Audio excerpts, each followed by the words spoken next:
My earliest memories of cooking and being at home in our household was Christmas, like when Nanny was making like pepper pot and all them types of things there. And then I grew my passion for food off the back of that. Oh, I feel like. yeah, fair enough. Your mum was a very good cook. Your Yeah, nan was a good cook. very, very good cook, you know what I mean? Yeah, yeah.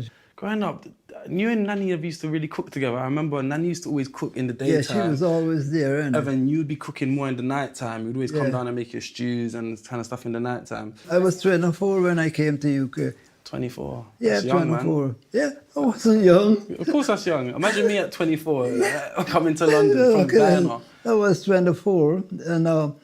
Okay, and where did you come from? Guyana. So you came from Guyana? Yeah, I come from Guyana, South America. They classify us as West Indians because we played West Indian cricket and that sort of thing. And because they were a part of British Empire, that's why they classify us as West Indians. But actually, we're South Americans. Okay. Because from the South America, right? Guyana is in that region, South America, that's it. What happened, I started off from Guyana. I flew into, with a prop plane, to Trinidad. But then from there, we pick up the boat. The boat was the Antilles. Okay. And from there, from Trinidad, the first stop was Barbados. Okay. The next stop was Puerto Rico. And everyone was just jumping on at these stops? No, was he just stopping off? No, people were jumping on at these stops. They were picking up passengers as they go along. Yeah. The boat left, the Antilles leave Trinidad, went to Barbados, from Barbados to Puerto Rico, from Puerto Rico to the southern part of Spain, and from the southern part of the Plymouth, where we take a train from Plymouth to Paddington. My cousin was already in Peckham. Okay, Uncle Gordon. He was living. He was his brother, which his brother bring him here. I think in about 1954 or 56, and that's it. So we come to link up with my cousin. Okay. That's it. So, Grandad, when you was on this boat, what type of food was you eating? And when you arrived in London, what type of food was you eating? Was it like a big change from like Guyana food to here, or? No, the thing is that what happened, maybe when I came to London, I started working at the railways, but that only lasts one day. One day. Then I end up working at a tea shop, the J. Lyons. Okay. So I start working there like that. I get very much attached to the English food. Okay. Which is what? Because the reason why I'm working in a tea shop, they used to provide you with the food, you know. Oh, what, so breakfast, lunch and dinner? Yeah, breakfast, lunch.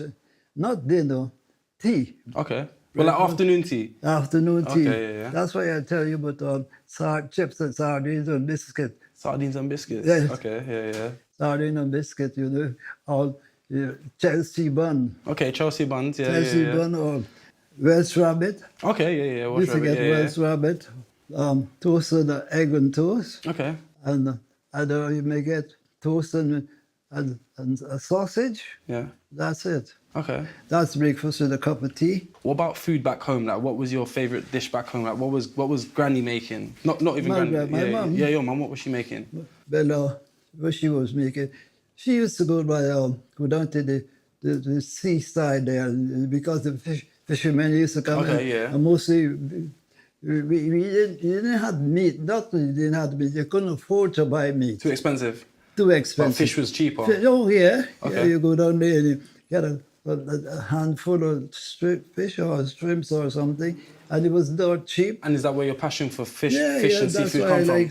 That's why you see I always favoured fish and prawns. That's where it comes from. Because we couldn't afford to. You would have meat once a week, and that would be a Saturday. Your mom, that's when they'd been paid on. That being paid on Saturdays, then she could afford She could afford it. At the market and buy meat. So when you first came over here, where was you getting your ingredients from? Like, was it easy to find, like, your plantain, your yam, your banana? When we came to London, You couldn't find plantain and yam there. If you want that, you might have had to go to Soho. So in West End? So the Chinese. Okay. You see, if you want like aubergine, the Chinese used to have that. You could, because what happened, the Chinese, because a lot of them come from Hong Kong, so you go down to Soho if you wanted. Apart from that, if you wanted fish or pig legs, what do you call Trotters. it? Trotters. Yeah. Pig's trotters. Yeah, trotters. If Yeah. you want, you go into Brixton, and the pig trotters, they used to give it away to you. So in Brixton, you wasn't able to source these type of things. Like there wasn't any markets in Brixton. Well, they had a big arcade, and you go in there just like in Peckham. You go in there, and they had stalls in there. You could, they cater for the public. Okay. You get anything you want in Brixton in those days. Apart from, you never used to have hard food. Hard food didn't come into the market then. Okay. The hard food came into the market about the late 60s. Okay. When I say hard food, you know what I'm talking about. Like yam, green banana. That's all. Yeah. That's it. Okay. Yeah, that's it.